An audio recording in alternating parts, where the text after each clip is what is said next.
Boa noite a todos, sejam todos muito bem-vindos a mais uma reunião do nosso NEP GZL, em parceria com o Espiritismo.net. Hoje vamos iniciar o capítulo 6 da Carta aos Gálatas, o último capítulo. É o capítulo mais curtinho. Então, a gente vai dar uma lida no capítulo, tá? O capítulo todo, parece que são 18 versículos, depois a gente volta no início e vai comentando cada um. Então, vamos lá, ó. Preceitos vários sobre a caridade e o zelo. Irmãos, caso alguém seja apanhado em falta, vós, os espirituais, corrigi esse tal com espírito de mansidão, cuidando de ti mesmo, para que também tu não sejas tentado. Carregai o peso uns dos outros, e assim cumprireis a lei de Cristo. Se alguém pensa ser alguma coisa, não sendo nada, engana a si mesmo. Cada um examine sua própria conduta, e então terá o de que se gloriar por si só e não por referência ao outro.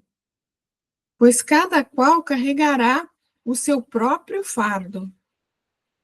Quem é instruído na palavra, torne participante em toda sorte de bens aquele que o instrui.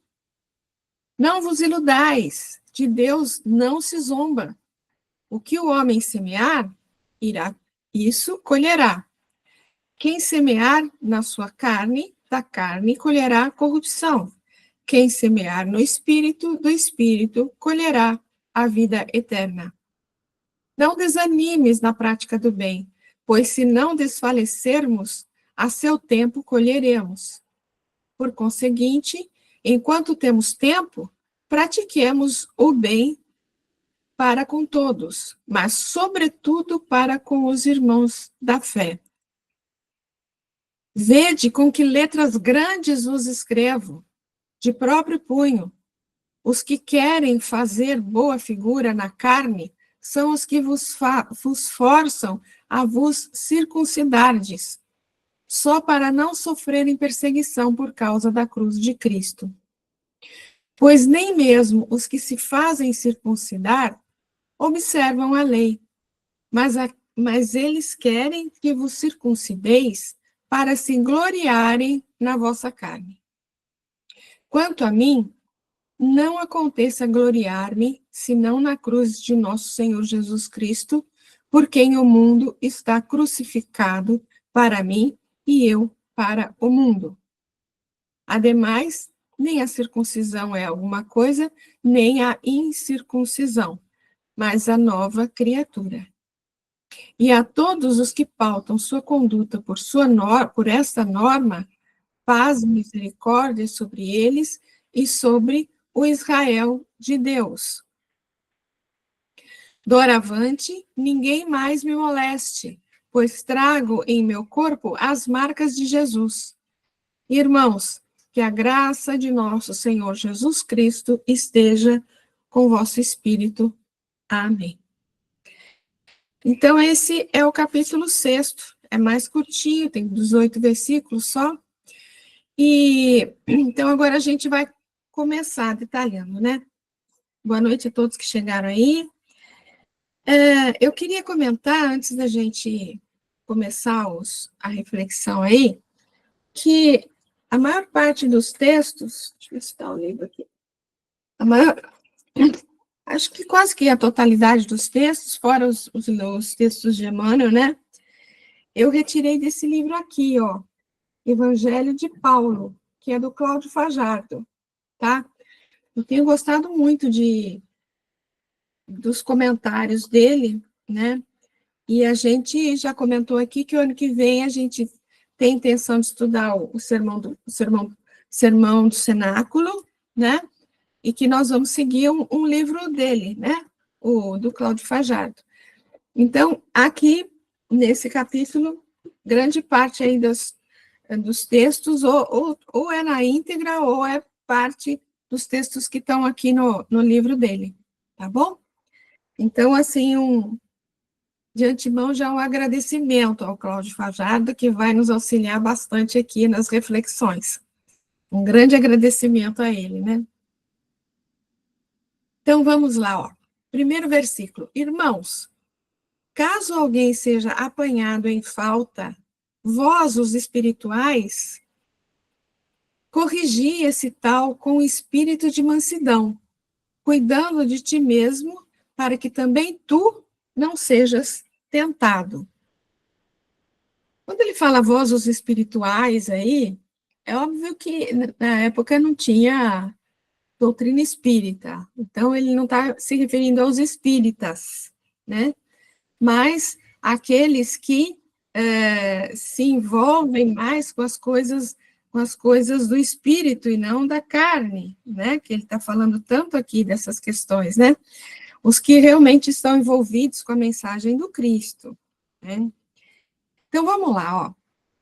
Temos Paulo, no início desse novo capítulo, se manifestando de forma mais calma e tranquila. Lembra que a gente chegou a comentar que ele foi bastante duro, assim, né, em determinados momentos aí nos trechos anteriores que a gente viu, né? Aqui ele já está mais tranquilinho, mais calminho.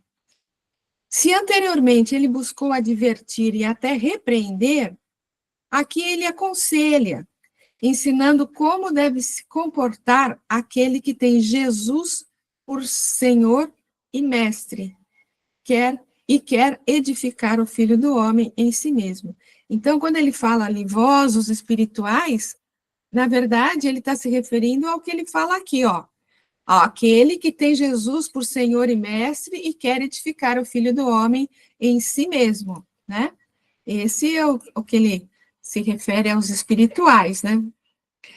Caso alguém, isto é, seja quem for, mesmo que desafeto nosso no campo das ideias, ou seja nós mesmos, né? Porque ele fala, já dei, bom, tudo bem. Porque ele fala aqui, ó, irmãos, caso alguém seja apanhado em falta, alguém que você observa que foi apanhado em falta, ou que você tenha sido apanhado em falta, né? Então, a gente tem que pensar nesses dois aspectos, obviamente, né? Então, olha, seja apanhado em falta. É ser, de uma forma ou de outra, notado em um momento infeliz. Qual de nós não tem seus instantes de infelicidade ou de queda diante dos princípios que já esposamos? Ninguém aqui é perfeito, né? Se tem algum perfeito aí junto de nós, que me perdoe, né? Mas a gente está no mundo de provas e expiações e a gente ainda comete bastante equívocos, né? E se nós, que temos tanto conhecimento, ainda erramos, o que não deverá se dar com aquele que ainda não possui os mesmos recursos? Aqui muito foi dado, muito será pedido, né? Então, nós que ainda já temos, assim, um certo conhecimento do Evangelho, da doutrina espírita, a gente ainda dá umas escorregadinhas de vez em quando, né? Ou de vez em sempre, talvez, né? Então, que dirá aquele que realmente não tem nenhum desses conhecimentos ainda no coração, né? Às vezes a pessoa nem percebe, né, ou não se dá conta que o que ela está fazendo é uma coisa que não é tão adequada, né? Quando somos apanhados em falta, que é quando nos distanciamos de Deus e de sua sintonia superior, é quando mais nos achamos tristes, carentes e, por isso mesmo, necessitados de compreensão e apoio para nos erguermos. Porque ele está falando lá, né? Caso alguém seja apanhado em falta, vós, os espirituais, corrigi esse tal com espírito de mansidão, com tranquilidade, não revoltado, não, né, bravo, com mansidão, né? Isso que ele fala aqui. Porque toda vez que a gente está com algum problema, né, com alguma dificuldade, a gente realmente está num momento difícil, então a gente precisa de apoio, precisa de orientação, né? É isso que ele fala aqui. Não foi por outro motivo que o Cristo orientou: não necessitam de médicos sãos, mas sim os doentes. Se assim queremos que os outros ajam para conosco, que eles reconheçam nossas necessidades de espíritos imperfeitos, pois quem não é doente, senão aquele que se opõe ao Pai Supremo? Porque também assim não agimos com os nossos semelhantes quando esses se encontram nessas situações difíceis? Ou seja, se a gente, quando está com dificuldade, quer alguém que forneça o ombro para a gente chorar, né? Ou que nos dê alguma orientação, que nos dê algum auxílio, né? Por que que a gente não vai fazer o mesmo com as outras pessoas, né? É isso que ele está dizendo aqui. Temos muitas vezes em nosso movimento espírita o costume de estigmatizar o obsidiado, todo aquele que divirja de nosso modo de pensar. O cara não está fazendo o que a gente orientou, então ele deve estar com alguma obsessão, né? Deve estar sobre alguma influência complicada, né? Muitas vezes é assim que é o pensamento de algumas pessoas, né? Pode até mesmo ser que o irmão esteja sob a influência de espíritos infelizes, e por isso necessitados de amor. Porém, a terapêutica do Cristo jamais é a de inferiorizar o outro. Muito pelo contrário, é a de elevá-lo para Deus. Então, não é para deixar ele ciente que ele está sofrendo influência, não. É para tentar levá-lo mais próximo das leis divinas, mais próximo de Deus, né? Quando diante de um espírito com dificuldades, ele não acusou ele, Jesus, né? Antes perguntou o seu nome, dando a oportunidade para que esse se colocasse, sendo assim valorizado, pois muito importante é ter um nome, é ser reconhecido. Mostrando-nos dessa forma que não é só atender ao que necessita, mas promovê-lo. Promovê-lo. Paulo nos chama à responsabilidade. Vós, os espirituais, ou seja, vós, lembra que a gente falou? Vós que estão assim, envolvidos com a mensagem do Cristo, que reconhecem, que quer transformar o seu coração, né?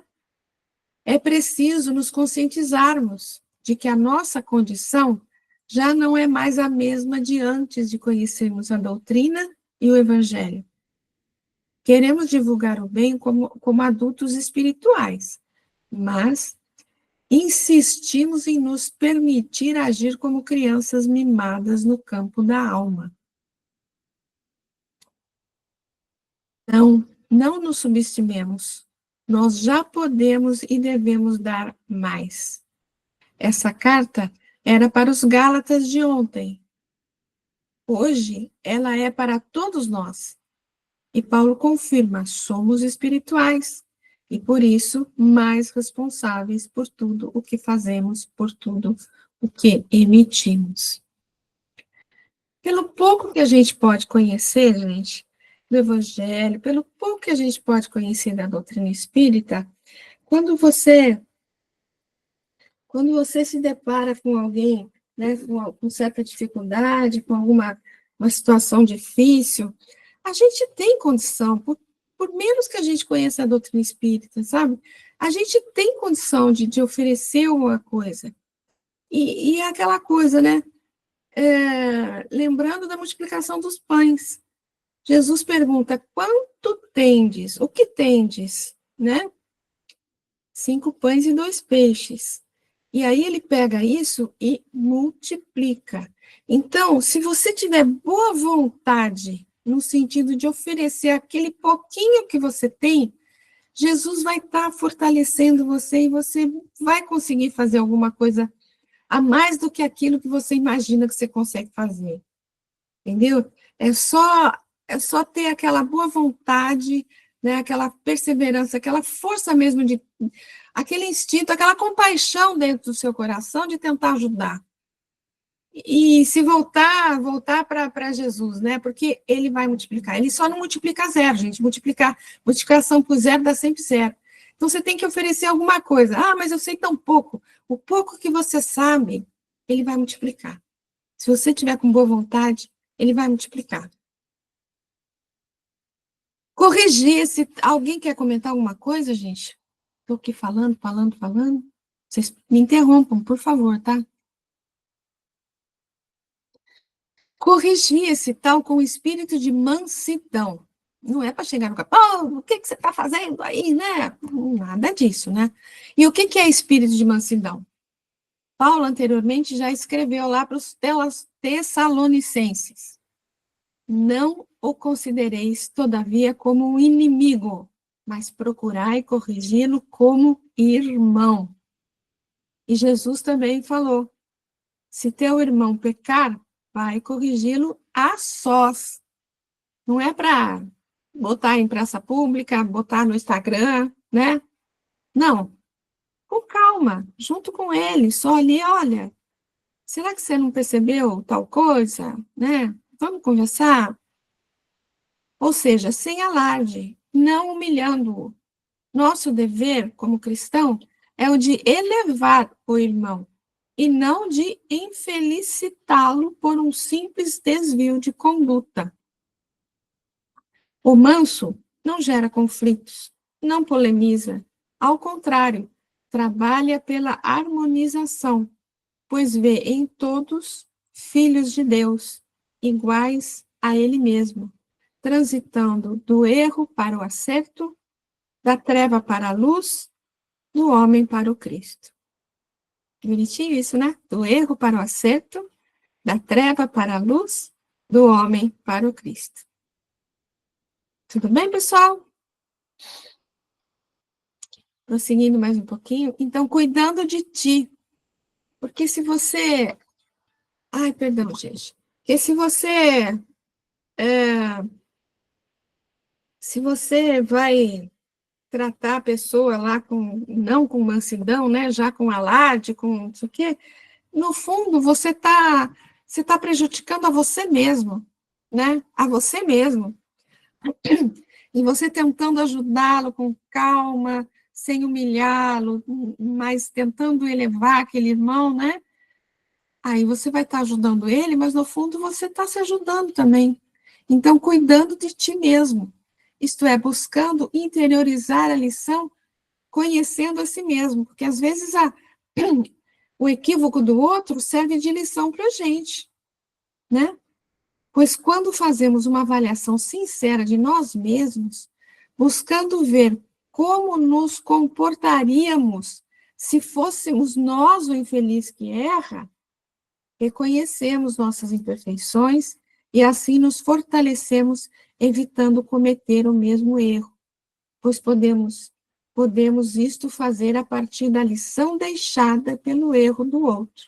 Quer dizer, a gente pode aprender ali, observando o erro do outro, pode ser um alerta para a gente, né? A tentação só se dá pela nossa concupiscência. Desse modo, fortalecendo-nos moralmente através de um comportamento fraterno, criamos em nós um campo onde a tentação não penetra. Tudo bem, crianças? Comentários?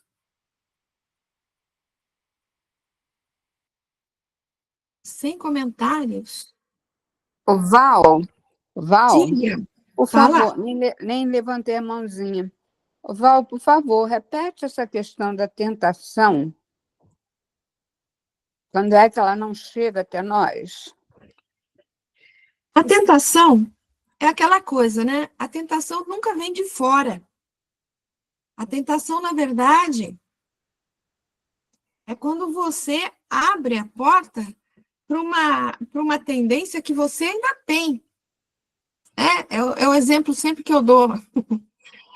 Eu adoro chocolate, né? E eu falo que eu não tenho maturidade espiritual para encarar uma caixa de chocolate. Então, se alguém apresenta para mim uma caixa de chocolate, me dá de presente uma caixa de chocolate, eu vou comer aquilo até, né, até ver o fim, até o último. Por que que eu faço isso? De quem? Aí eu vou passar mal depois, porque eu não posso com lactose, né?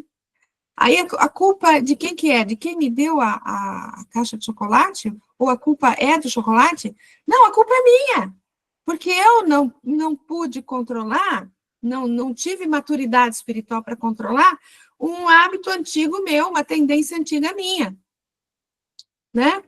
Então, assim, quando a gente sente assim a propensão para fazer alguma coisa que no fundo a gente sabe que aquilo não é adequado, né? A gente tem que pensar em se fortalecer espiritualmente, se fortalecer, né? Analisar direitinho o seu íntimo e tentar trabalhar aquela tendência dentro de você, porque a tentação não é de fora para dentro, é de dentro para fora. Então, a trabalhar aquilo dentro da gente é tentar impedir que a tentação não penetra, na verdade, né? Ele colocou aí onde a tentação não penetra, mas onde a gente não coloca, não consegue expor, né? Não põe para fora esse hábito antigo, né? É isso. É lembrar que a tentação nunca é de quem apresentou a tentação está aqui dentro, está aqui dentro. Quando eu cedo alguma coisa, é porque eu ainda trago uma tendência complicada que eu não consegui trabalhar ainda, não cresci o suficiente para deixar aquilo de lado. E isso vale para qualquer atividade, né? Para maledicência, para muita vaidade, para o egoísmo, para tudo, né? Fala, Yarinha. Obrigada, Val. Boa noite. Desculpa o Boa noite. atraso. Então, eu entendo, até eu faço muito isso nas minhas preces, é, no contexto de que a tentação são as minhas sombras, né? Coisas Sim. que eu não identifico até que seja acionado dentro de mim, até que me acorde, né? De forma negativa, mas né? Eu costumo usar lá no finalzinho, né? E livrai-me do mal, né? Na oração do Pai Nosso, eu falo, livrai-me do mal que ainda existe em mim. Exatamente. Porque são as minhas imperfeições, né? E que eu tenho que entender de forma muito natural, porque senão a gente pira, né? Se a gente bota como diz os atletas, o sarrafo muito no alto, eu vou entrar em depressão porque eu estou sempre caindo em alguns erros, né? Repetidamente.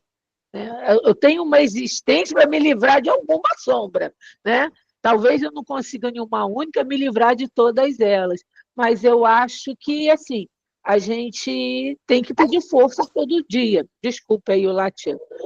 A gente tem que pedir essa ajuda aí todo dia, porque ela habita em nós e fica no porão, né? Aquele lugar que a gente não quer nem visitar, mas ela está lá, né?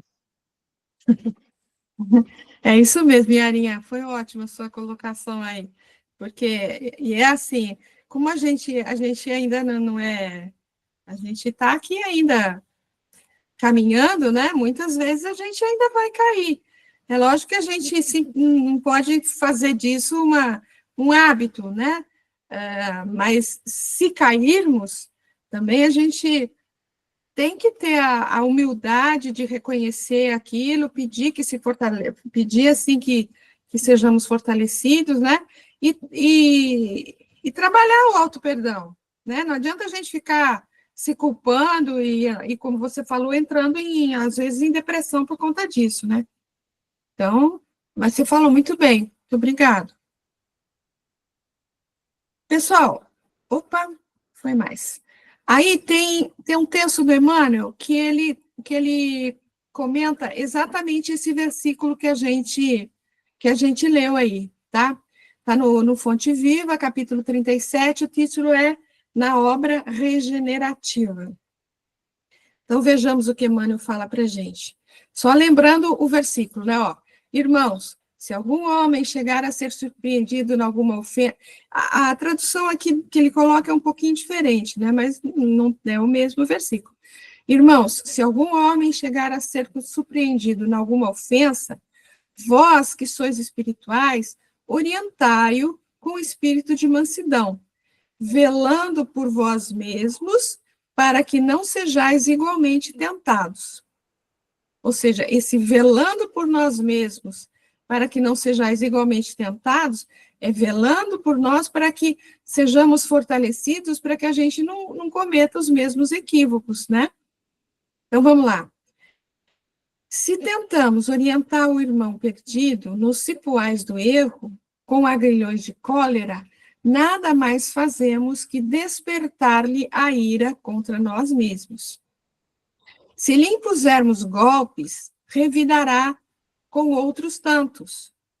Se lhe destacamos as falhas, poderá salientar os nossos gestos menos felizes. Se opinamos para que sofra o mesmo mal com que feriu a outrem, apenas aumentamos a percentagem do mal em derredor de nós. Se lhe aplaudimos a conduta errônea, aprovamos o crime. Se permanecemos indiferentes, sustentamos a perturbação. Mas se tratarmos o erro do semelhante como quem cogita de afastar a enfermidade de um amigo doente, estamos, na realidade, concretizando a obra regenerativa. Nas horas difíceis, em que vemos um companheiro despenhar-se nas sombras interiores, não olvidemos que, para auxiliá-lo, é tão desaconselhável a condenação quanto o elogio. Se não é justo atirar petróleo às chamas, com o propósito de apagar a fogueira, também cura chagas com a projeção de perfume. Ninguém cura chagas com a projeção de perfumes. Sejamos humanos, antes de tudo. Abeiremo-nos do companheiro infeliz com os valores da compreensão e da fraternidade. Ninguém perderá exercendo o respeito que devemos a todas as criaturas e a todas as coisas. Situemo-nos na posição do acusado e reflitamos se, nas condições dele, teríamos resistido às sugestões do mal. Relacionemos as nossas vantagens e os prejuízos do próximo com imparcialidade e boa intenção. Toda vez que assim procedermos, o quadro se modifica nos mínimos aspectos. De outro modo, será mesmo fácil jurzir e condenar, para cairmos com certeza nos mesmos delitos, quando formos, por nossa vez, visitados pela tentação. Emmanuel. Tudo bem, pessoal? Ele tanto trabalhou a questão da mansidão, né, que ele fala corrigir com espírito de mansidão, como ele trabalhou bastante a questão que a gente estava falando, a Yarinha falou bem, da questão da tentação, né? Ele trabalhou esses dois aspectos aí no texto. Alguém quer comentar alguma coisa?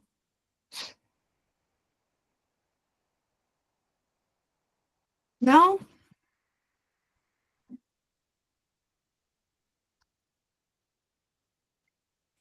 Então, vamos prosseguir mais um pouquinho. Vamos para o segundo. Carregai o peso um dos outros, e assim cumprireis a lei de Cristo. Tem alguns lugares que eu quis colocar aí, suportai o fardo um dos outros. Assim cumprireis a lei do Cristo. E tem lugares que suportais uns aos outros também, né? Ele fala. Porque carregar o peso uns dos outros, é lógico que cada um tem o seu peso para carregar, né? A sua cruz, vamos dizer assim, para carregar, o seu fardo, né? Então, não é que eu posso tirar o fardo do outro, né? mas eu posso auxiliá-lo no sentido de que ele carregue o fardo que lhe compete, né? Que ele passe pela cruz, pelo cálice que lhe compete, né? Vamos ver aqui. O fardo é a carga que cada um tem que suportar no encaminhamento de sua vida.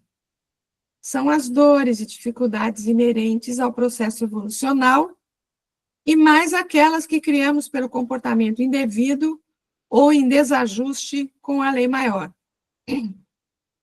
Quer dizer, nós temos as nossas dores, entre aspas, as nossas dificuldades com relação ao nosso combate interior, né? Independente das nossas falhas antigas, dos nossos resgates e tal, né?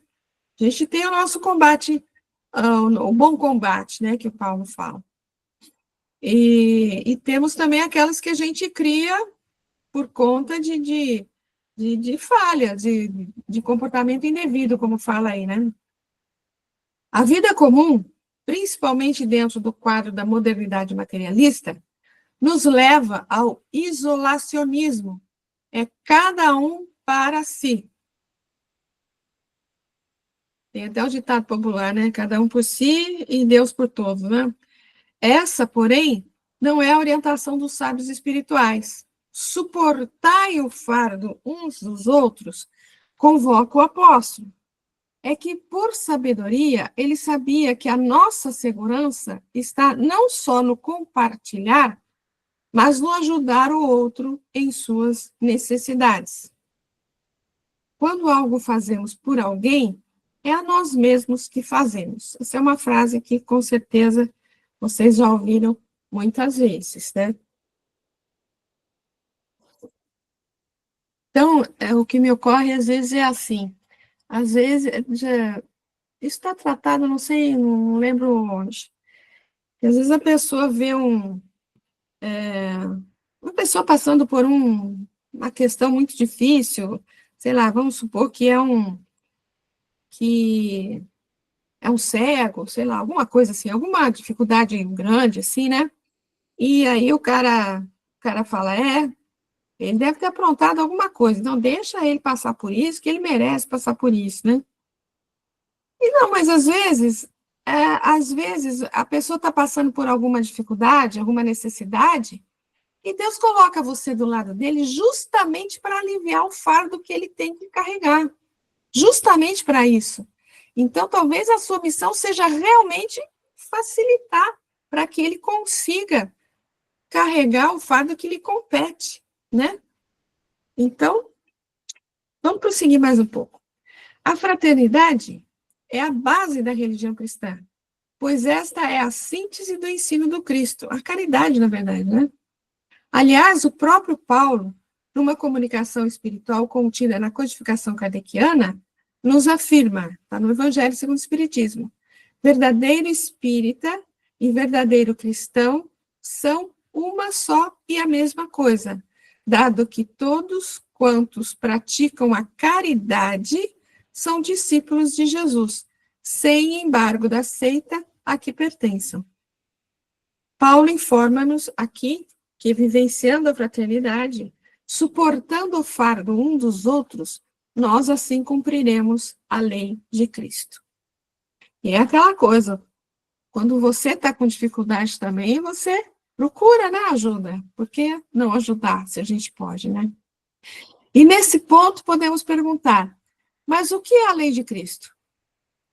Se pudéssemos sintetizar todo o Evangelho, que é um mar inesgotável de bênçãos, em uma só palavra, com segurança diríamos que essa palavra é amor. Portanto, a lei de Cristo é a lei de amor. Se quisermos nos qualificar de cristãos, temos então de amar acima de todas as coisas. Caso contrário, seremos cristãos sem o Cristo. Amar, por sua vez, é exteriorizar, é atuar em favor do outro. É, deste modo, muito simples ser cristão. Basta esquecer de si mesmo e tudo fazer pelo outro. Esta é a senha para sermos reconhecidos como cristãos. Aliás, alguém já disse que os seus discípulos seriam reconhecidos por muito se amarem. Quem foi que falou isso? Não é à toa que os espíritos nos disseram ser ele, Jesus, né, o guia e o modelo que tinha a humanidade para sua ascensão a Deus.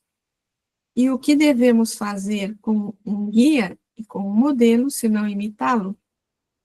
Portanto, quando tivermos em dúvida do que fazer, ou de como nos comportar, ou ainda de como nos manter na lei de Cristo, façamos simplesmente uma questão: como Jesus se comportaria diante desta situação? A resposta não será difícil de ser dada. No entanto, o mesmo não podemos dizer de nos comportarmos do mesmo modo. Isso que eu comentei na semana passada, com a inscrição de uma camiseta. É fácil andar com Jesus no peito. O difícil é ter peito para andar com Jesus. Achei muito legal isso. E aí, criançada? Tudo bem por aí?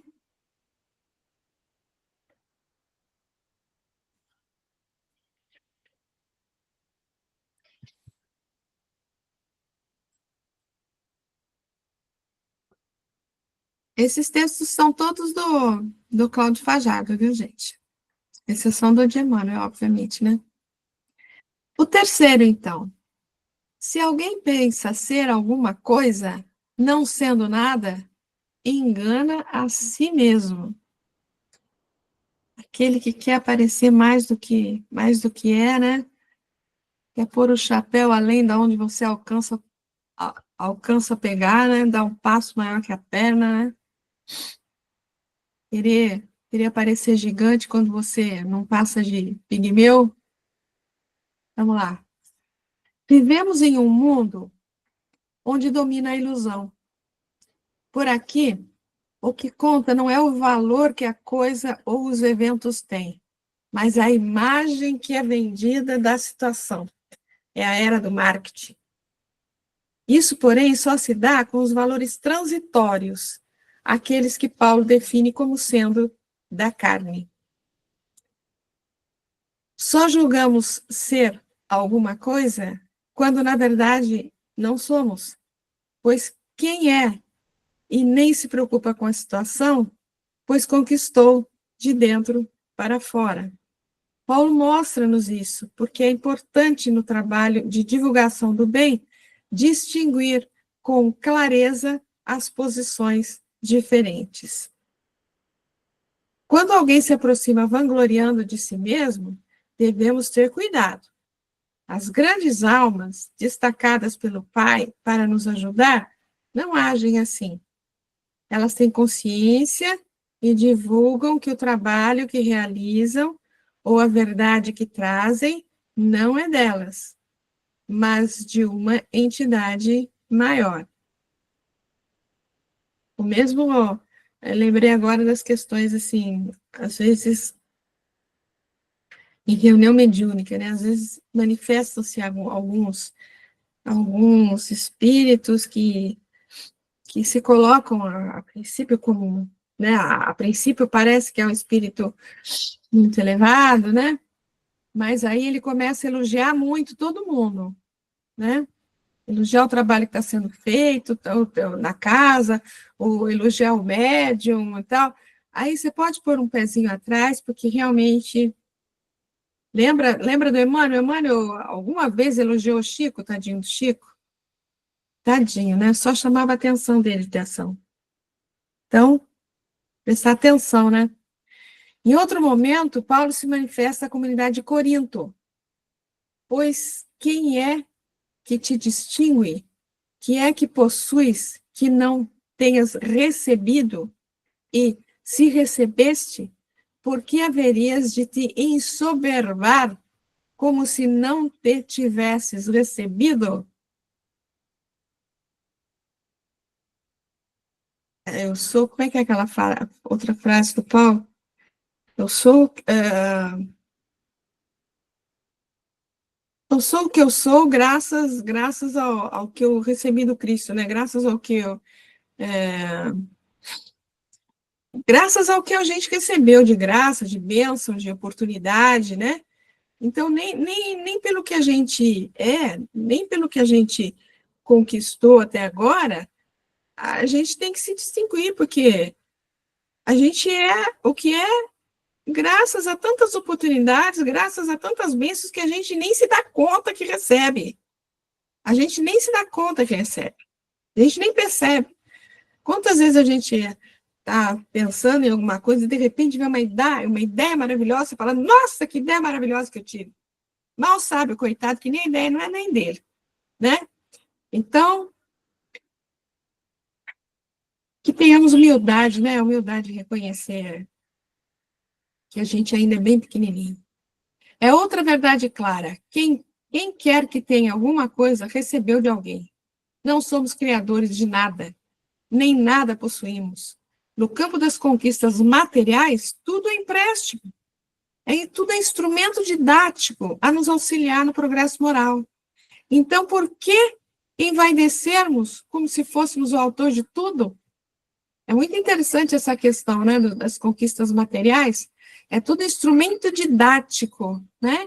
É instrumento didático para saber como é que você lida com aquilo, como você aprende a lidar com aquilo. O exemplo maior que eu penso agora, que me vem agora, é a questão do dinheiro, né?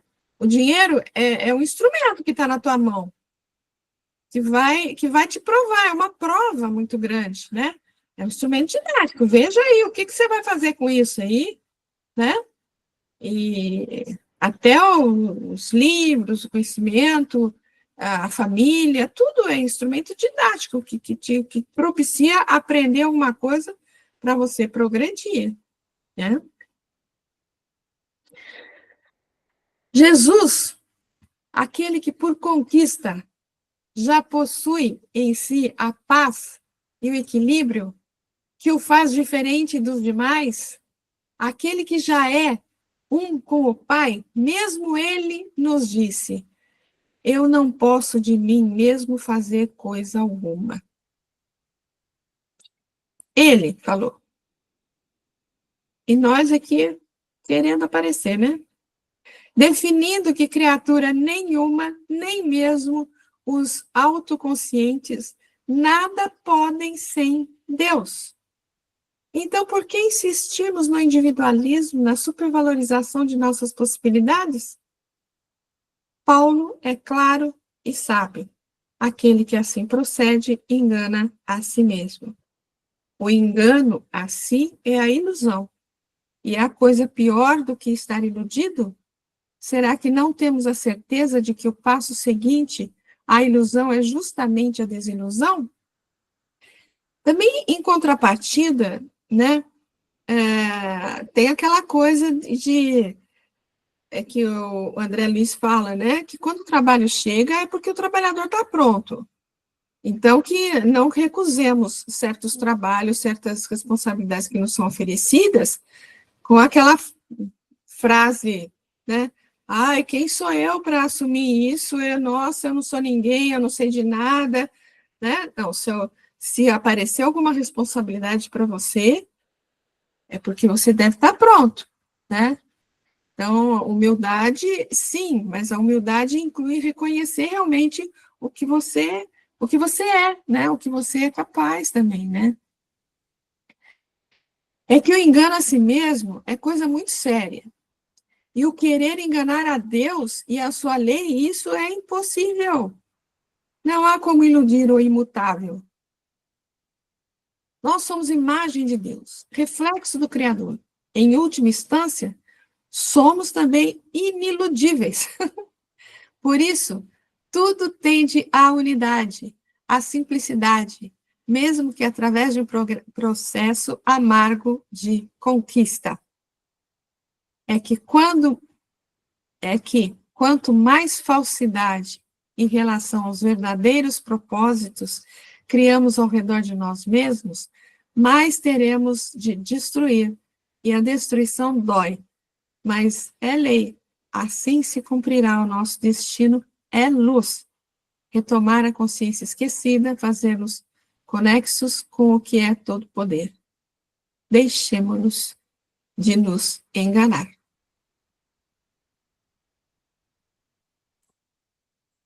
Tudo bem, crianças?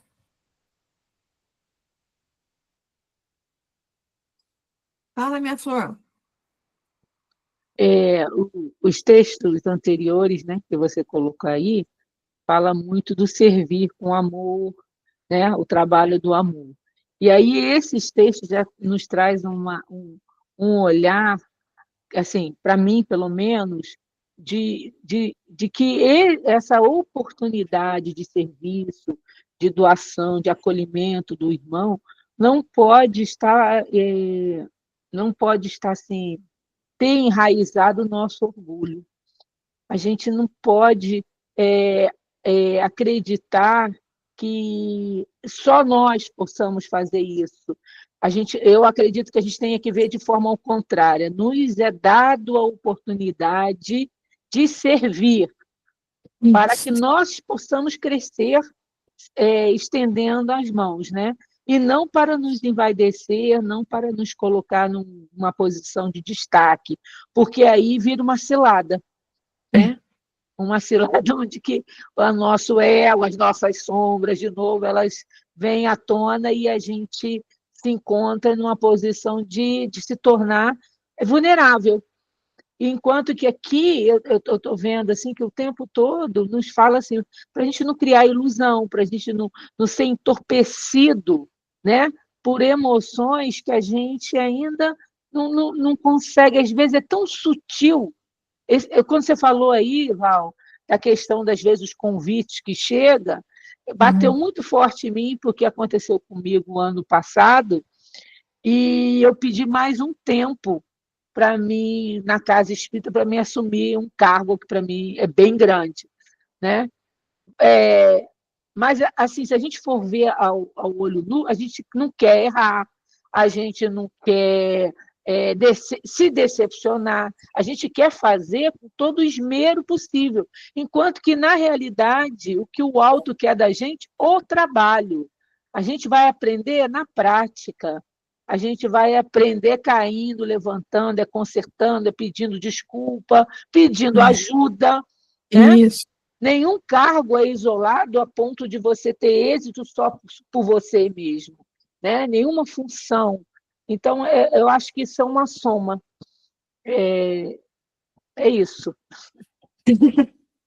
Muito bom, querida, muito bom mesmo. É uma soma mesmo. Seguimos mais um pouquinho? Vamos lá. Cada um examine sua própria conduta e então terá o de que se gloriar por si só e não por referência ao outro. E aí? Primeiro ele fala para a gente não querer aparecer, depois ele fala, então para você se gloriar, examine a sua própria conduta e então terá o que se gloriar por si só e não por referência ao outro. Vamos lá. Nossa evolução não poderá ser feita de forma natural se não considerarmos os outros nas nossas experiências diárias. Ou seja, é aquela coisa, a gente só pratica a paciência junto com os outros, né? Sozinho na frente do espelho, não dá para praticar a paciência em nenhuma das virtudes, né? Porém, uma coisa é preciso que fique claro. Apesar do apoio, que é bom, que recebemos, ou dos recursos que podemos dirigir em favor dos outros, ou ainda das experiências que precisamos de trocar em nossas relações, a evolução é individual. E, em última instância, cada um só pode efetivamente fazer por si mesmo. Então, apesar da gente, né, necessitar das experiências, do relacionamento, da presença do outro de todas as formas possíveis, né? A minha evolução só depende de mim mesma, né? Eu lembro da a Sheilinha não está aqui hoje, mas lembro dela falando, né? Já comentei com vocês aqui, que ela sempre fala, né, que o Espiritismo trouxe duas coisas muito importantes para a nossa vida, né? Uma é muito boa e a outra não é tão boa, né? Já falei isso aqui, né? Mas me fez lembrar aqui agora, né? A boa é que só depende de nós, só depende de nós, né? E a que não é tão boa é que só depende de nós, né? Só depende de nós. Então, então é isso, né? Então, às vezes é muito bom e às vezes é difícil, né? Não é que não é muito bom, mas é mais difícil, né? Podemos e devemos auxiliar. Seremos também auxiliar. Ai, desculpa, alguém levantou a mão. Quem é? Pode falar. Sou eu, Val. Pode falar, querida. Val, é,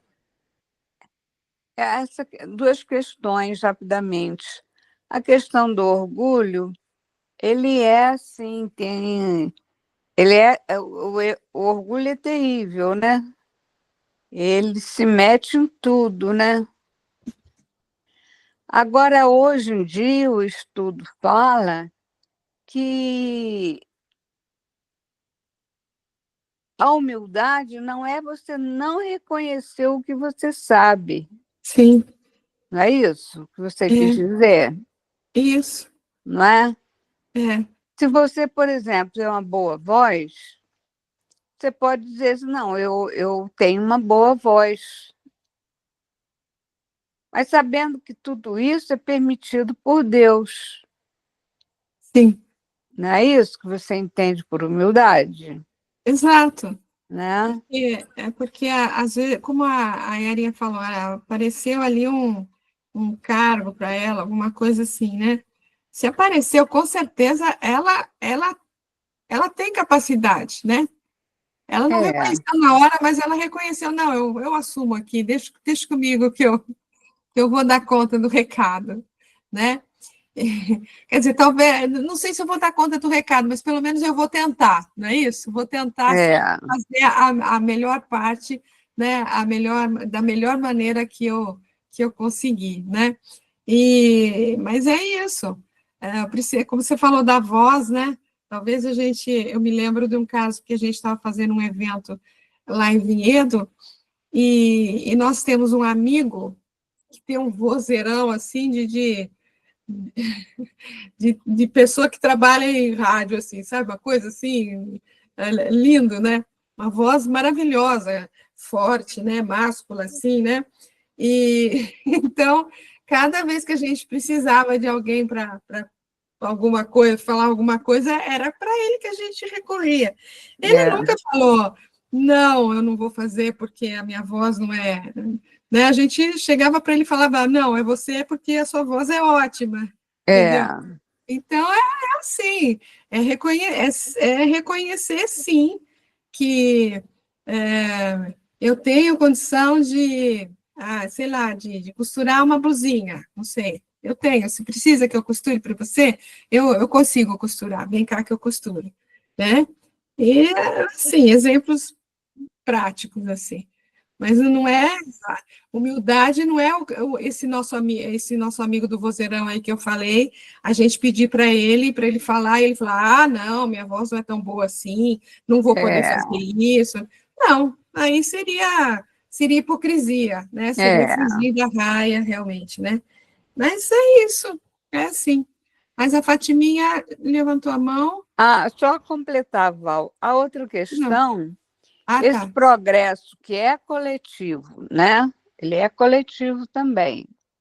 E ele é individual, quer dizer,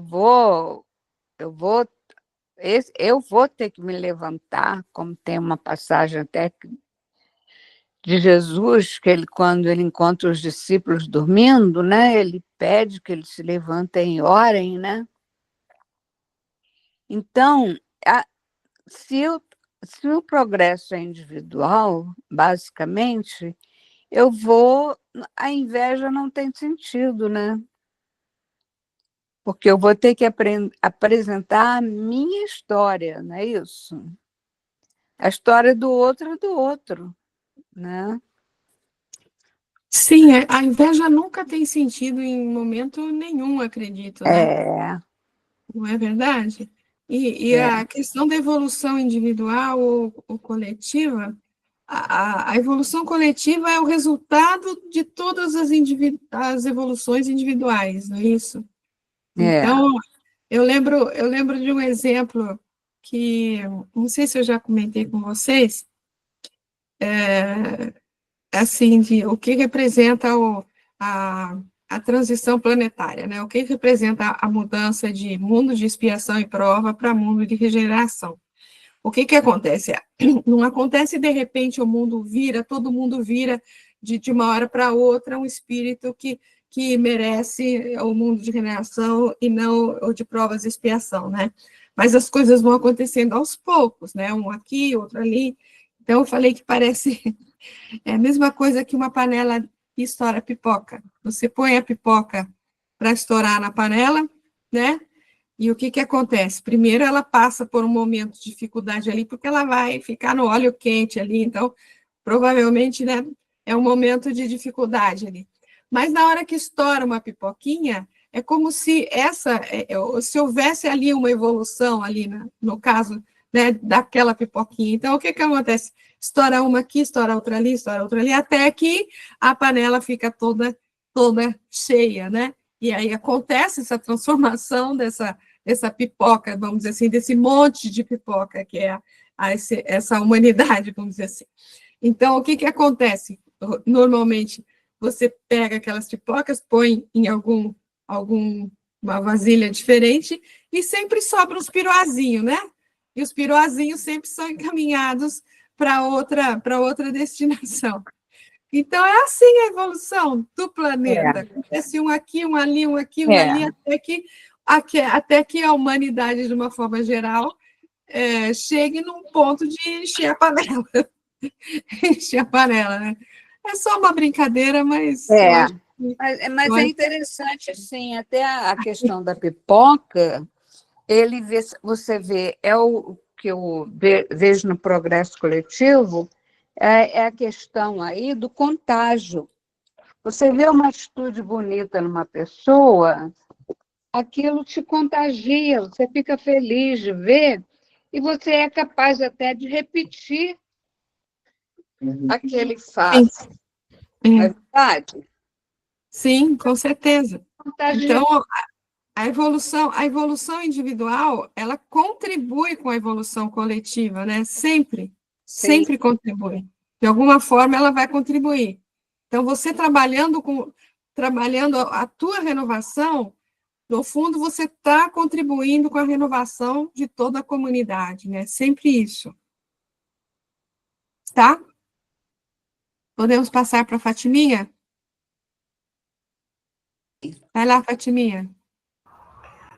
Não, eu lembro que eu li num livro de Joana, não lembro qual, eu consegui ler Joana, né, que eu li, aquela autora na morte, que muitas das vezes também, quando a gente fala eu não consigo, eu não posso, é um pouquinho de vaidade também nossa, porque a gente quer fazer o melhor.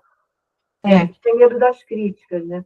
Mas tudo que a gente faz também no começo, por exemplo, às vezes a gente está muito tempo na doutrina, mas vem um trabalho novo, a gente vai errar, porque é novo. Isso. E não está ligado, às vezes, ao teu conhecimento, está ligado à tua experiência, enfim.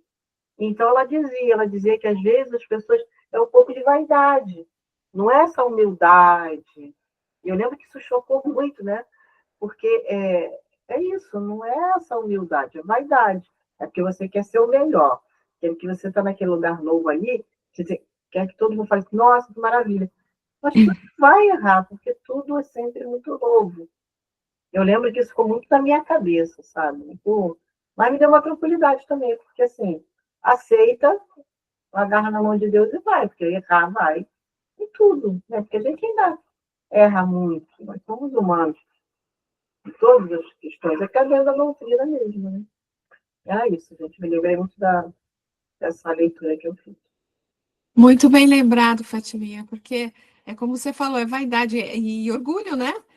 Eu não quero ser criticada, não quero que alguém fale, olha, você errou, você não. Eu quero ouvir, nossa, como você foi bem, nossa, como você está maravilhosa, né? Então, é a vaidade mesmo, e a vaidade tem tudo a ver com orgulho, né? Com orgulho. Muito bem lembrado, querida, muito bem lembrado. Então, vamos só seguir mais um pouquinho aqui. Aqui, nesse aconselhamento que Jesus nos dá através de Paulo, o texto é claro: cada um examine a sua própria conduta.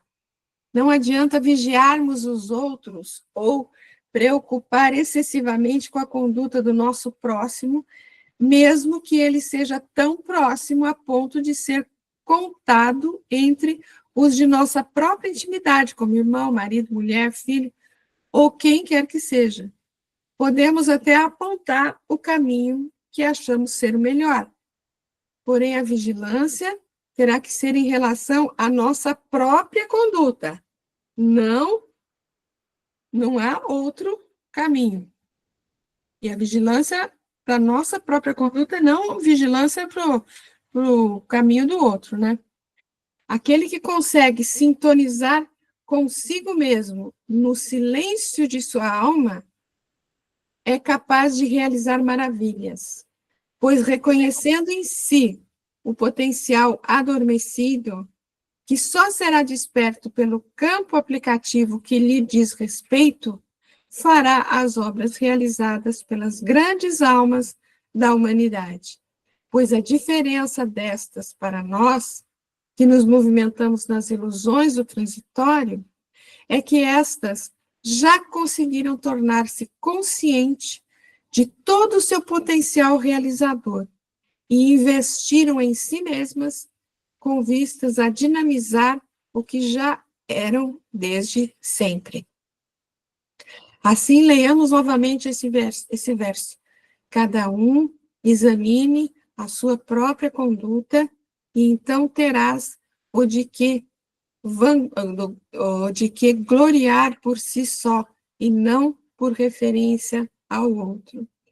É o que a gente comentou, salvo engano, na semana passada também, com relação a que somos todos filhos de Deus, né? Todos temos a centelha divina dentro de nós, e Deus criou cada espírito com todas, é que nem a semente, né? Você vê a sementinha, por isso que o exemplo da semente é tão utilizada no Evangelho, na doutrina, né? Porque você vê uma sementinha que pode ser tão minúscula, mas aquela sementinha, ela tem todo o potencial para se transformar numa árvore, às vezes gigantesca, não é isso? E esse exemplo é a mesma coisa conosco, com o nosso espírito. Nós fomos criados como essa sementinha. Nós temos todas as potencialidades dentro de nós. Deus criou cada espírito com toda a potencialidade para se tornar um espírito puro, um espírito crístico. Só que a gente vai, conforme a gente vai crescendo, conforme a gente vai quando a gente vai realmente crescendo, né, criando amadurecimento espiritual, essa centelha divina, ela vai se acendendo cada vez mais, ela vai se ampliando cada vez mais, e as suas capacidades interiores, né, vão se ampliando, obviamente, né? Isso acontece, você vê com uma criança que está na escola, diferença dela na faculdade, e o espírito é a mesma coisa, né? O espírito é a mesma coisa.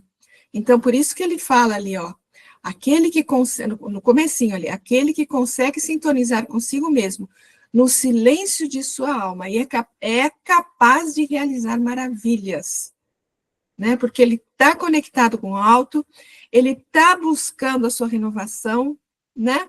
E aí ele consegue fazer muitas e muitas coisas.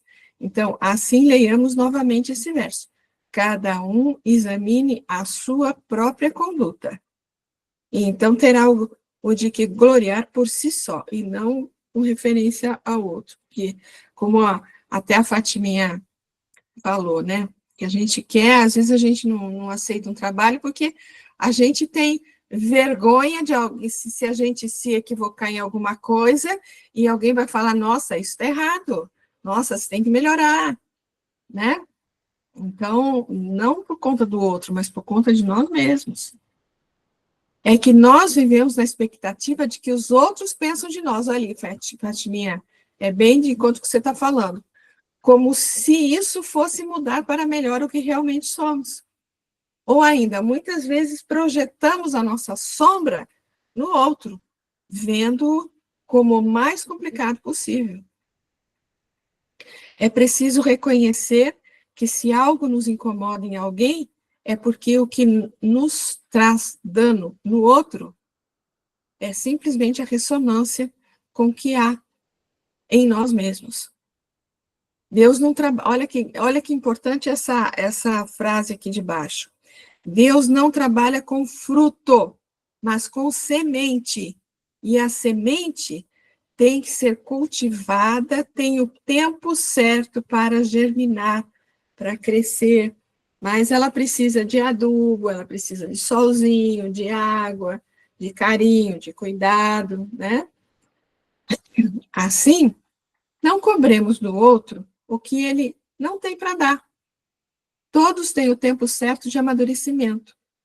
E se já conseguimos enxergar algo que vá para além da matéria, isto é, fruto de séculos de luta contra as trevas, que insistem em permanecer em nosso íntimo, portanto, tenhamos paciência, examinando-nos, só a conquista íntima nos trará a alegria e a segurança que tanto buscamos.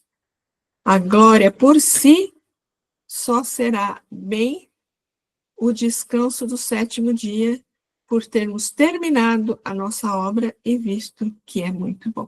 Referência a Gênesis aí, né? Ups. Tudo bem, crianças?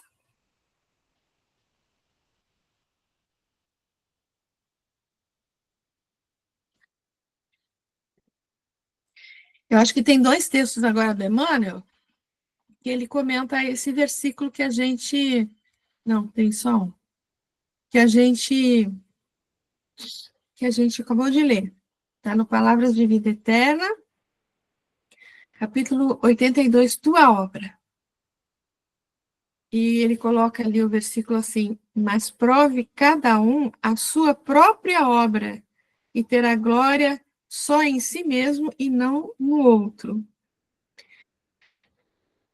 Ainda mesmo que te sintas em lugar impróprio às tuas aptidões, e mesmo que as tuas atividades pareçam sem qualquer importância, lembra-te de que a lei do Senhor te coloca presentemente na condição em que podes produzir melhor e aprender com mais segurança. Tens, assim, a tua obra particular e intransferível na execução do plano universal de Deus. Não aspires, desse modo, a assumir de imediato as responsabilidades daqueles que se encontram expostos à multidão, a pretexto de desempenhares mandato especial ante a providência divina. É o cara que chega na casa espírita e ele quer logo ir para casa para a reunião mediúnica, né? Ele não pode, ele não se conforma em, por exemplo, arrumar os copinhos com água, né? Aqueles copinhos pequenininhos com água fluidificada, né? Ele não se contenta em dar um apoio ali, arrumando a mesa para que a palestra, a preleção ocorra de forma adequada, né? Ou até arrumar umas cadeirinhas, enfim, ele não se contenta em auxiliar dessa maneira. Ele quer mais, né? E de repente ele não consegue, né? A tarefa de que te incumbes nos últimos degraus ou no plano mais obscuro do lar, é de suma importância nos desígnios do Senhor.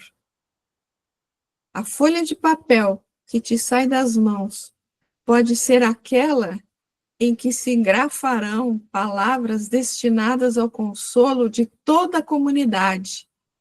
E o menino que te obriga a pesadas noites de insônia pode trazer consigo o trabalho de auxílio providencial a um povo inteiro. Vige. A fonte que proteges, em muitas ocasiões, será o alimento para milhares de criaturas. E a árvore que plantas dar-te-á talvez amanhã o remédio de que precisas. A gente nunca deve achar que o nosso trabalho é pequeno, né? Tudo tem seu valor, né? Tudo tem sua importância dentro do contexto, o contexto todo, né?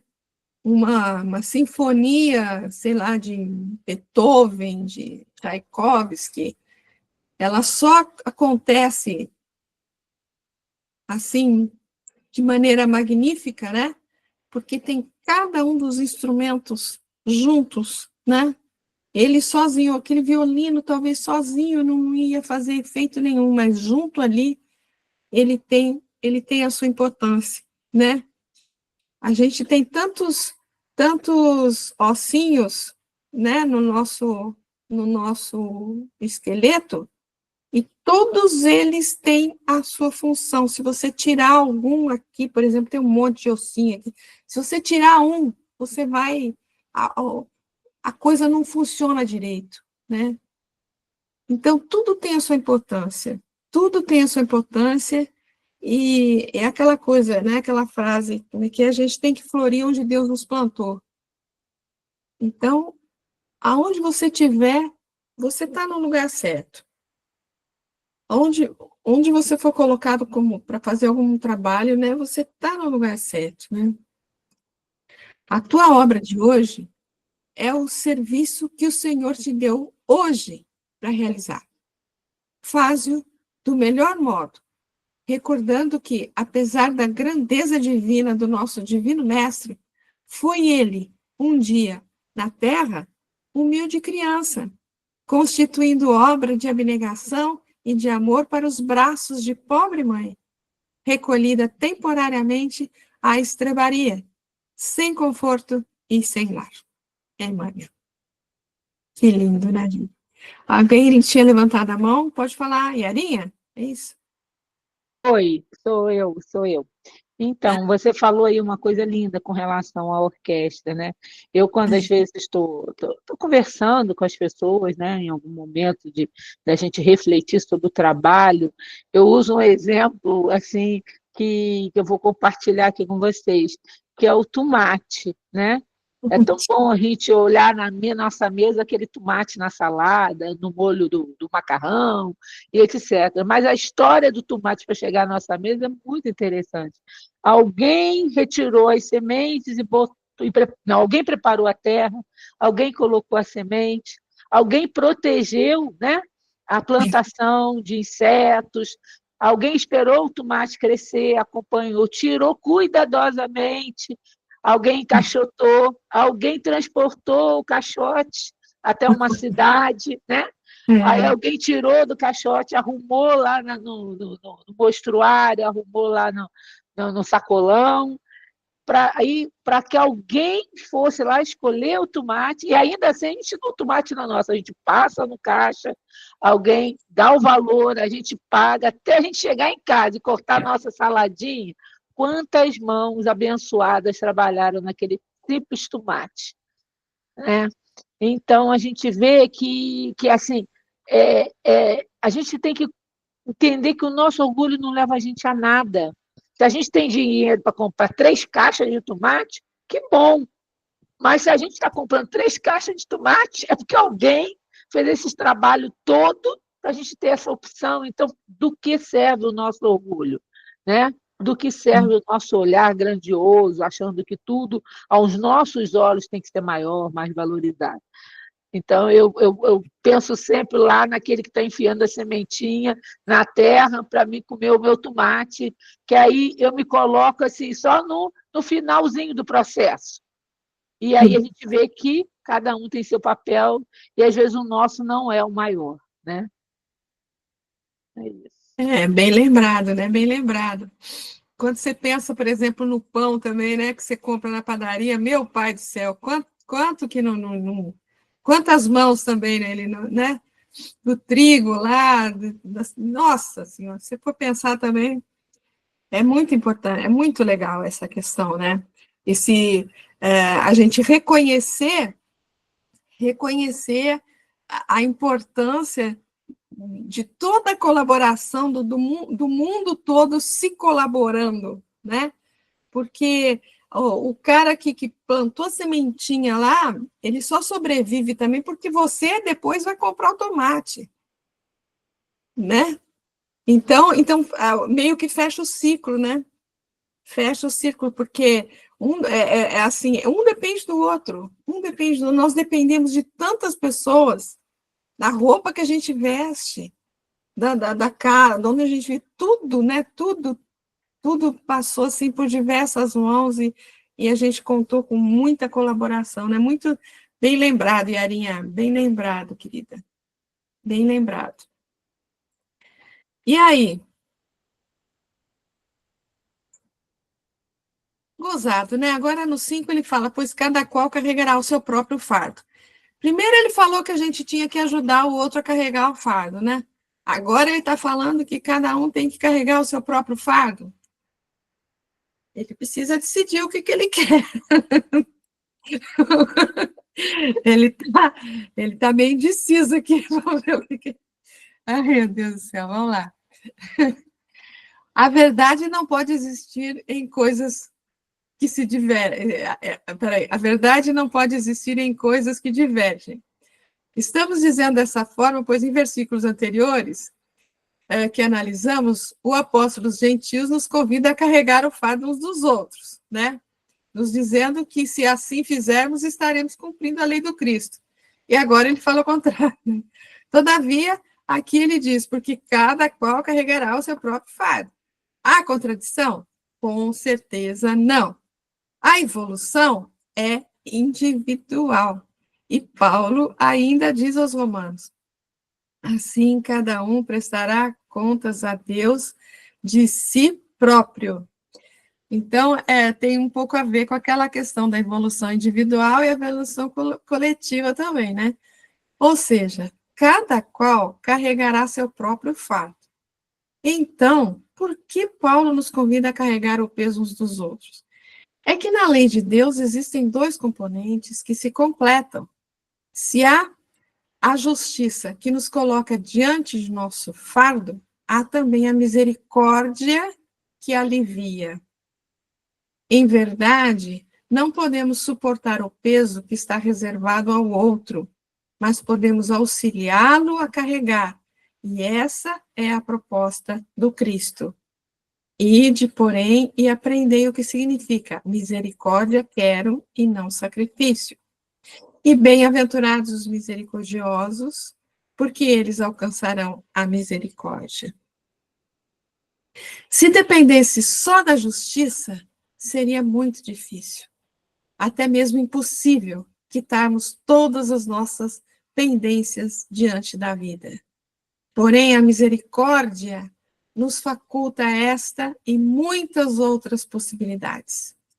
Desse modo, se queremos que o amor de Deus atue nos aliviando, por que não fazermos do mesmo modo com o nosso semelhante, de acordo com as possibilidades que já possuímos? É da lei também que do que dermos, receberemos, que do que plantarmos, colheremos.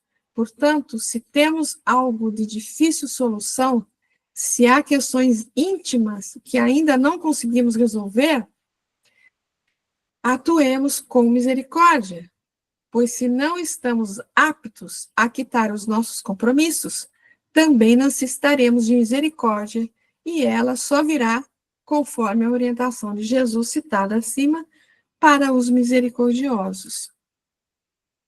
Não é atitude de troca comercial, mas compreensão da dinâmica da vida que sempre age em nosso favor. Compreendamos nos momentos cruciais de nossa vida em matéria de evolução, estaremos teoricamente sós no testemunho. Porém, o alto, em sua providência, nunca nos faltará, se tivermos o Senhor por pastor. Mas porque isso aconteça, é preciso que com ele tenhamos aprendido. O próximo é o campo operacional do Evangelho. Isso é muito importante, gente. O próximo é o campo operacional do Evangelho. Assim, carreguemos o peso uns dos outros, cumprindo a lei de Cristo, pois cada qual carregará o seu fardo, entretanto, com ele, o nosso será leve, sob a direção de um jugo suave. Tudo bem? Temos aqui um texto que ele fala, que ele comenta exatamente esse versículo, né? Acho que dá tempo da gente ler. Está no Cartas do Coração 32, o fardo. Quando a ilusão te fizer sentir o peso do próprio sentimento, como sendo excessivo e injusto, recorda que não segue sozinhos no grande roteiro. Cada qual tolera a carga que lhe é própria. Fardos existem de todos os tamanhos e de todos os feitios. A responsabilidade do legislador, a tortura do sacerdote, a expectativa do coração materno, a indizência do enfermo desamparado, o pavor da criança sem ninguém, as chagas do corpo abatido. Aprende a entender o serviço e a luta dos semelhantes para que te não suponhas vítima ou herói num campo onde todos somos irmãos uns dos outros, mutuamente identificados pelas mesmas dificuldades, pelas mesmas dores e pelos mesmos sonhos. Suporta o fardo de tuas obrigações valorosamente e caminha. Do acervo de pedra bruta nasce o ouro puro. Do cascalho pesado emerge o diamante. Do fardo que transportamos de boa vontade procedem as lições de que necessitamos para a vida maior. Dirás, talvez impulsivamente, é o ímpio vitorioso, o mal coroado de respeito e o gozador indiferente carregarão, porventura, alguma carga nos ombros? Responderemos, no entanto, que provavelmente viverão sobre encargos mais pesados que os nossos, de vez que a impunidade não existe. Se o suor te alarga a fronte e se a lágrima te visita o coração, é que a tua carga já se faz menos densa, convertendo-se gradativamente em luz para a tua ascensão. Ainda que não possas marchar livremente com teu fardo, avança com ele para frente, mesmo que seja 1 milímetro por dia. Lembra-te do madeiro afrontoso que dobrou os ombros doloridos do mestre. Sob os braços duros do lenho infamante, jaziam ocultas as asas divinas da ressurreição para a divina imortalidade. Lindo texto, né, gente? Lindo texto. Bom, pessoal, acredito que nós paramos por aqui hoje. Alguém quer fazer algum comentário? Não?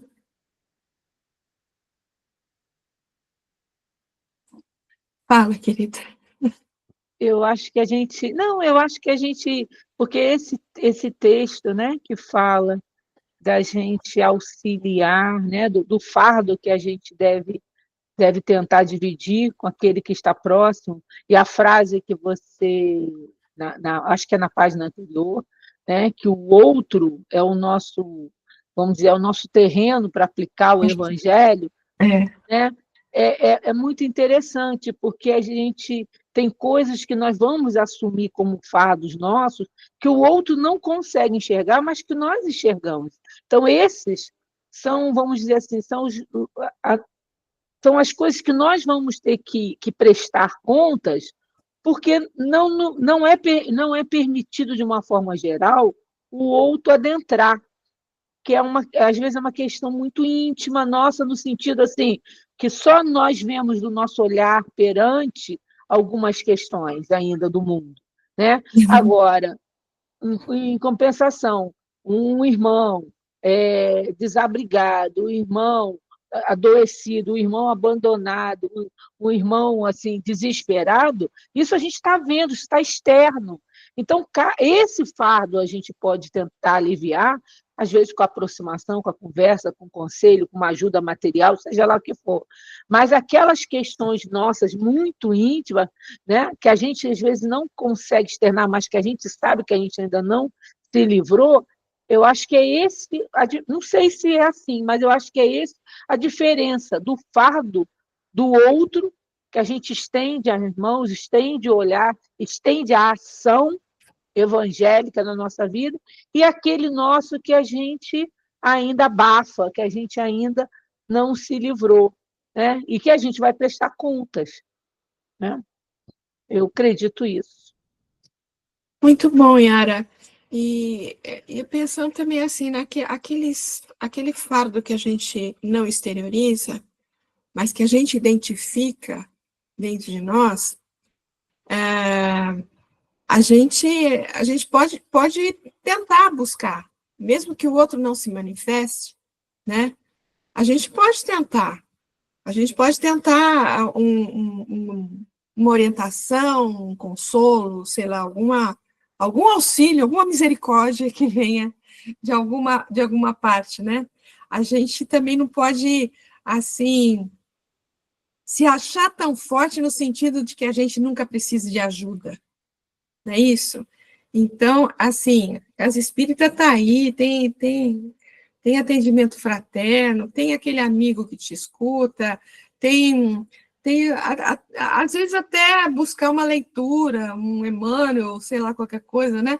Mas que a gente, de alguma forma, se você identificou essa questão, que a gente seja humilde no sentido de realmente, mesmo que o outro não perceba que você está passando por essa dificuldade, que você busque, né? De alguma forma, busque auxílio, busque consolo, busque a misericórdia divina, porque ela vai aparecer. De alguma forma, ela vai aparecer, né? Tudo bem, crianças? Tudo bem por hoje? Então, nós vamos encerrando por aqui. Semana que vem a gente volta. Se Deus assim o permitir, semana que vem a gente está de volta, prosseguindo aí com a carta, com o capítulo 6 da carta de Paulo. Carta aos Gálatas.